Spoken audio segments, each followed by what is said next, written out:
Thank you for joining IMG's Investor Webcast for Seasons at Umstead through the end of the year 2022. As your sponsor, asset manager, and co-investor, we appreciate the chance to report on property performance and present this investment webcast to you with investment considerations.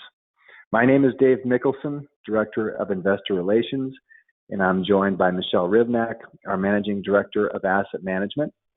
Together, we'll cover a variety of information. Subjects on the webcast today will range from property performance through the year end to external forces impacting our market. And then we'll talk also about decision making that affects how we maximize our investment in seasons over the hold period. Our goal with this webcast and all of the reporting that we do is to give full perspective on the investment that's understandable and transparent. So in that spirit, if there's anything we don't cover on the webcast or other questions that come up, you're welcome to send those questions to me or Carlin or email investor.relations@imgre.com. With that introduction, we'll jump in and give an overview of the market, where we've come from and where we're headed. So rewinding just a couple of years and talking about market disruptions to kind of set the scene. Just in 2020, we came through COVID, and looking back, our actions on your behalf as an asset manager turned out well for seasons and turned out well across our portfolio. We managed through that unforeseen event and successfully operated well, kept occupancy high, and were able to keep distributions going through 2020 and 2021 through today. Portfolio-wide, cash distributed since March 2020, the onset of the pandemic, was $41.6 million. And during that time, we stayed very busy. We made 2 acquisitions during 2020 in the depth of COVID. We made 8 in 2021, and we made 5 acquisitions here in 2022. Also, we made dispositions of 6 sales, totaling $86 million in equity to investors. So we were pleased to stay active and not to sit on the sidelines, but to be really opportunistic in the way that we bought and sold property in the couple of years since COVID. At Seasons at Umstead in particular, if we kind of survey the history of this property, we acquired the property in September 2019 at a total capitalization of $44.9 million. The most recent appraisal here a couple months ago at the refinance was 68.2, representing some very impressive value growth. Over the 3 years that we've owned the property, we've distributed $8 million in cash. That includes about $3 million in distributions and then $5 million that was returned to owners through the refinance. The property has been returning a yield of 7% annualized, and that return will continue here post-refinance. So the reason that we talk about some of these unforeseen and uncontrollable market events from COVID is to compare that in a similar way with some of the unforeseen externalities that we're going through now, and those are interest rates. We've got the Fed, who's raised their target rate over the course of the year. Just this week, another 50 basis point increase in the targeted funds rate. That's had a huge impact on operations. We'll talk about that more, what that means for how we operate, what that means for value. And of course, that played a really significant role in the decision-making that led us to the refinance. So we'll talk about that through the course of this presentation, but now I'll turn it over to Michelle to talk about performance of the property over the year. Thank you, Dave, and thank you all for joining us today. I'm going to begin here with our NOI snapshot, and this is as of October 31st. Looking high level at our total income, expenses, and net operating income. And all of these stats are fantastic. So our main drivers for the positive income variance we see of 2.6%, right about 88,000.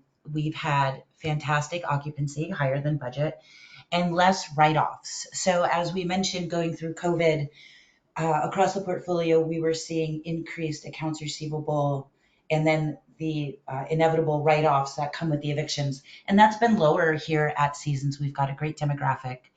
Looking at our leasing trends, when we have new residents move out, new residents move in, the lease trade out on that has been about $347 average, or 22.7% increase. And the renewals, which is residents just staying in place, signing up for another year lease, that renewal increase has been about 15%, or $203 per lease per month. So excellent growth on the renewal side and the new leases. Looking at expenses, we had savings there as well, 2.7%, about 34,000, and that is really aligned with that higher occupancy. So less move outs equals less turn costs and less advertising, less commissions, all of those items. And that combines for that positive variance, which gives us an excellent amount of 120, it's about 122,000, just 6%, exceeding budget expectations for net operating income. So that has been a fantastic story for seasons. And then moving into, I would like to take a step back. We're going to do year end, and projecting where we're going to land by the end of December. And again, great story. Total income, again, with our leases, the increases, the high occupancy, about a $113,000 positive variance. And our net operating income, about 86,469 projected. So we've been seeing this excellent growth, excellent renewals, excellent new lease trade outs coming in, and we're expecting that to continue. So as we look at, we're budgeting for 2023, we're looking to increase our gross potential rents by about 11%. As we finalize those budgets, we'll get them out to you. But excellent rent growth there. We're going to see about 60% turnover, which is pretty normal as we're pushing rents. We do have a group here that, while the interest rates are sneaking up, there is still home purchases to be out there from this specific group. But we are expecting our NOI to increase and total income to be about 9% higher than 2022. So excellent operations from October and projected to year end. And with that, I'll hand it back over to Dave, talk a little bit more about our interest rates. Great. Thank you, Michelle, and fantastic job with the operations through this year. This has been a really strong performer. Well, I talked about the externality and the uncontrollable impact of interest rates, and I'll get into that a little bit more here in the next few slides. It's interesting to know how higher interest rates affect multifamily in a variety of ways. And here in 6 bullets are 3 different ways that higher interest rates impact us, from everywhere from operations through value to debt financing. Number 1, and Michelle mentioned this property at Seasons and some of our other kind of higher income properties, our Class B plus properties, have tenants who are most likely to move out buying homes. And so one impact with higher interest rates, it obviously makes home ownership more expensive. And I'll share something that I read in Bloomberg just a little while ago. If you look at the affordability to purchase a single family home, that's really changed dramatically in a year. Just as recently as September 2021, the median income could afford to purchase a median priced home with about 30% of income. And that's been a pretty traditional number looking back historically for what's considered reasonable home affordability. Well, if we fast forward 1 year to September 2022, Bloomberg says that housing nationwide is now the least affordable that it's ever been on record in just 1 year, because prices have gone up and mortgage rates have gone up. That affordability has moved from about 30% up to 46% of the median income required to purchase the median priced home. So with housing becoming that expensive, it really puts the damper on who can afford that, who's moving out for home purchases. And so I think that's helped a little bit to kind of stem the tide of some of those move-outs who could be purchasing homes. On the other side, with construction of single-family down, there's been huge construction of multifamily. In fact, this year, new rental units across the country are projected to be completed at a rate of 420,000 for the year. That's a historic high. We've never had that many units come online in the country before. And the last time even that we've surpassed the 400,000 unit mark was back in 1972, 50 years ago. So that has been a competitive pressure. I know that there's construction going on in Raleigh. You've got new lease up. Sometimes with a new lease up, those prices become competitive, and we lose other prospects to other competitive properties or people moving out to jump on some kind of lease up bonus. So that'll be something that Michelle manages through the year and that we're aware of. But that's kind of an interesting dynamic with single families way down and multifamily way up. Another really obvious and clear impact of interest rates is how much we pay in debt service expense. We just came out of a variable rate loan that we refinanced out of. That loan was moving up with the interest rates moving up. I think it was pegged to LIBOR, and then it was capped. A new fixed rate loan that we have in place, that provides great security. And then, of course, rates have continued to move up since we closed in August. But anyway, as rates go higher, operations definitely pay for that with increased debt service expense. That also leads to point number 3, and that's how property values are impacted as interest rates rise. Cap rates tend to follow interest rates up or down. And as we've been moving up, if nothing changes with your NOI and your cap rate moves up, then a property loses value. And we've seen across the country multifamily coming down in value year over year in the 10 to 15% range, just because rates have gone up so quickly. NOI has also been growing, but just not at the same pace. And so with cap rates rising, you get kind of a market disconnect where buyers are underwriting and saying, I can't afford to pay as much this year as I could have last year because I'm allocating more money to debt service now. And on the other side, you got sellers who don't want to concede and make some kind of price discount and set a new low for the market. So it's been a really slow market for transaction velocity over the last couple of quarters. And I think the industry is expecting that to kind of pick up and normalize beginning in January. Here's a graphic that shows just how interest rates have moved over the last 3 or 4 years. Our loan that we had at Seasons when we made the acquisition was pegged to LIBOR plus 1.83%. You can see when we closed in 19, LIBOR was about to drop with the onset of COVID. Through COVID, we really were at an advantage, paying record low interest rates. And then, of course, as we were able to prepay that loan and as rates started to climb, I think we locked in a great rate at 4.65% in August, and those rates have just continued to kind of march upward. The same loan today would cost roughly 125 basis points more than what we paid just a few months ago. With that, let me turn it back to Michelle, and she'll give a review of the reserves. Thanks, Dave. Looking at these reserves, this is our snapshot in time as of the end of October. Now, this is quite different than our previous slides with the new loans. So we'll walk you through a little bit of what we're seeing. The top two are our owner held funds, and our operating account is sitting at $190,000 at the end of October 31st, and then our capital reserve at $1,696,000. The operating reserve account here looks kind of light, which is completely fine. As I mentioned, it is a snapshot in time.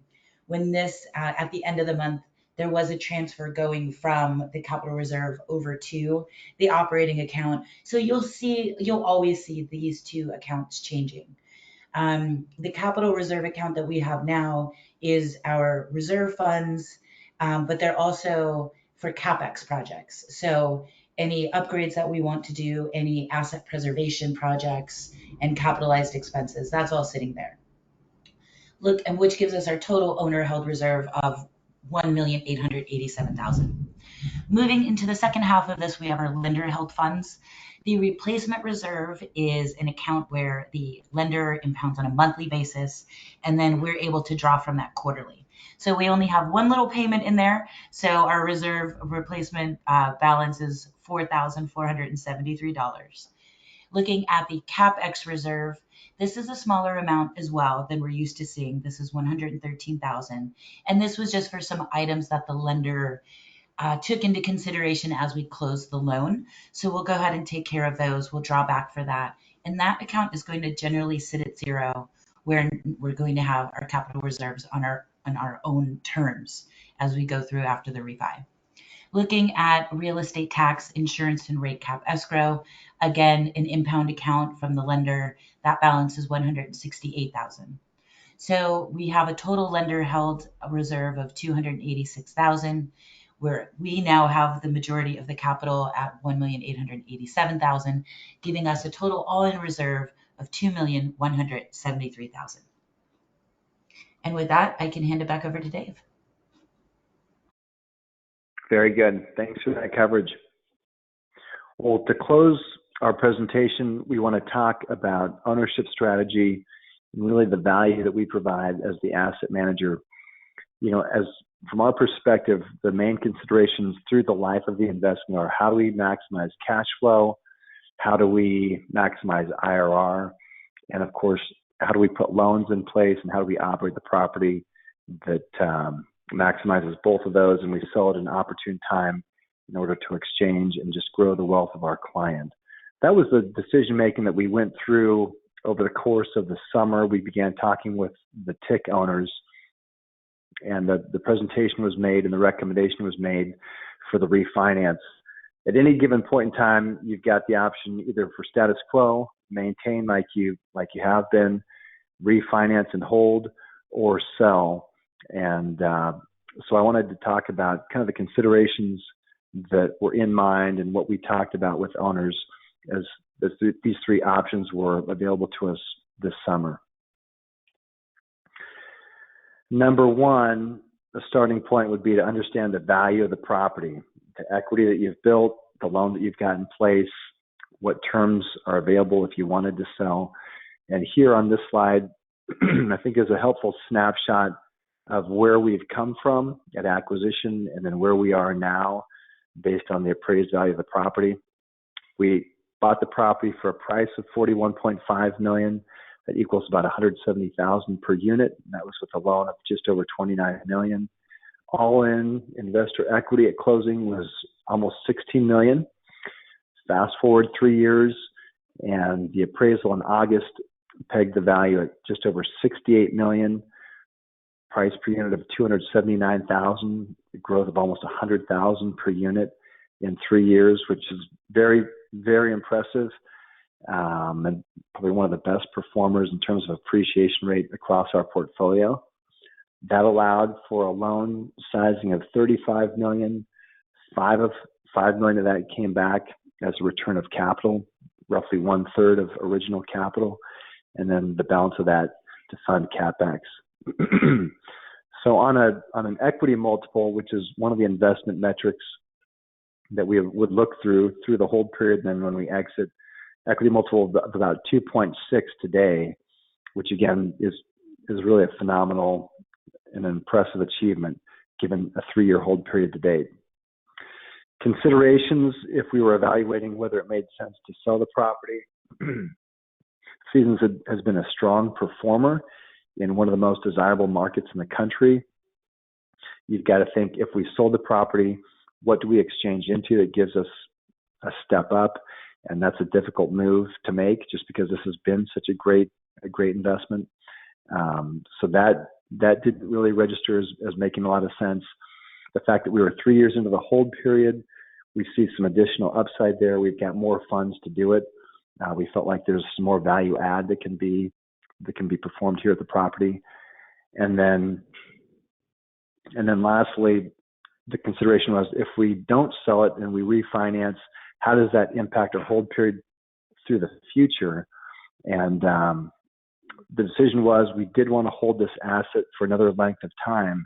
So with a new fixed rate loan, we've got a yield maintenance fee that's a 5-year period that will take us through September 2027. And so the consideration was an additional 5-year hold period made sense because of these other factors, which will give us a hold period in total of about 8 years. The cost benefit of the refinance presented some really compelling value, and some of that discussion and decision making kind of followed these 3 bullets as to whether the refinance would achieve owner objectives. Number 1, and this is an obvious one, with rates moving up, the cost of debt service moving up, the cost of rate caps moving up, how do we mitigate that and still achieve a favorable rate? The refinance at 4.65% did that, gave us a new 7-year loan, interest-only payments through the entire term, and really a great rate. So number 1, mitigating the risk of rates and rate caps, that was achieved with refinance. Number 2, how can we return capital? That, of course, boosts our IRR over the hold period. It's tax-free. At this point, it allows investors to use that money and invest in other ways. So that was a big success, returning about 1/3 of the investor equity. At the same time, we were able to maintain the 7% annualized yield of the property.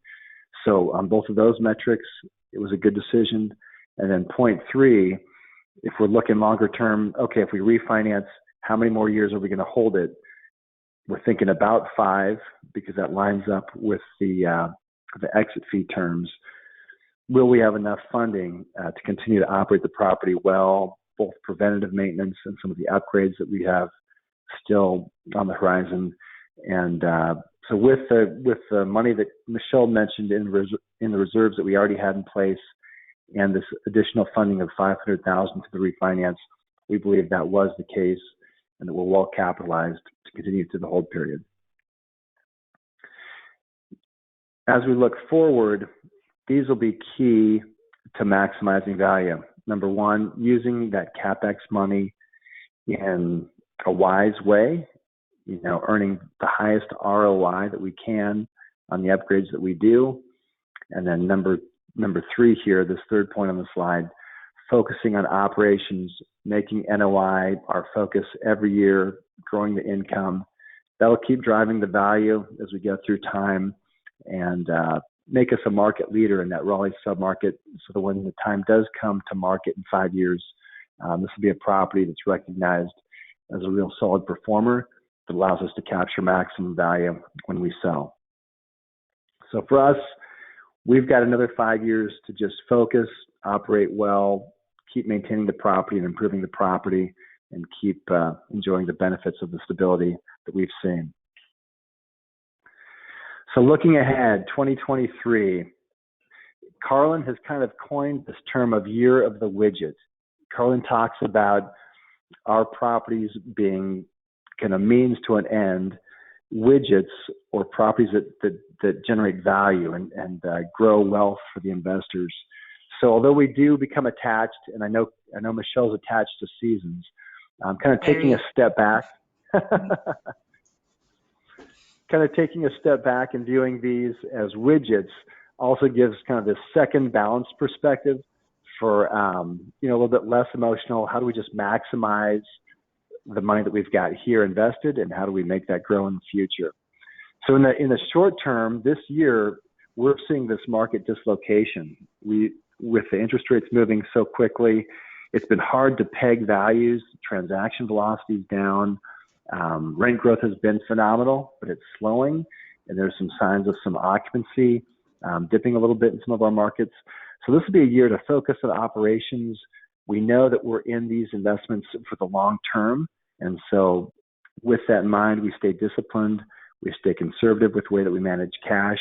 We're going to have to focus on NOI, like I talked about, not only this year, but over the 5 years of the hold period, so that we're maximizing the value that you have invested as a client. And then lastly, as we look to the future and we talk about what acquisitions we can make, these markets that have disconnects can really become beneficial to us.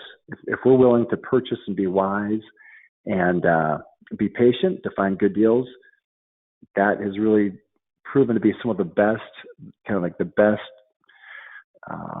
points in time for our investors that we've had. An example would be during COVID, when we were at the kind of the depths of COVID in the summer of 2020. We were in contract for a great deal in San Antonio. We didn't let that deal die. We kept negotiating and got to a point where the purchase price was just phenomenal, and knew that even with the uncertainty in the market, it turned out to be a great investment.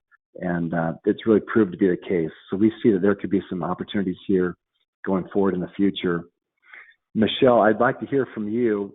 As we're focusing on NOI and we're calling Seasons a widget and just trying to, get as much value out of this widget as we can, what do you see from your perspective that we're doing over the course of the year? Certainly, Dave, coming to you live from the widget department. I can tell you that this widget is widgeting very well. Lots of great things at Seasons. It's in a great market. It's in a great location.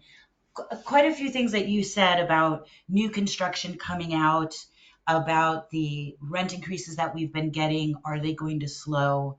Coming out of COVID, where everyone was staying 6 feet apart, how do we get that sense of community back at our buildings? That's a couple of the goals here that we have at Seasons. So we've done a few things so far. The clubhouse was very dated, and I don't know if anyone has been there. It was very orange. So we've modernized that. We have all new furniture, new paint schemes. It's very cool, very well received by the residents. We have a lot of long-term residents that have lots of opinions. We built out the business center. We took down some walls, made it far more modern as well. I was just there talking with the manager, and she's so excited. She's like, people are using the business center they come in with their laptops. So it's working. They've liked that. They used to actually store packages in there. So we've put out a program with Fetch, and that's an app-based package delivery system.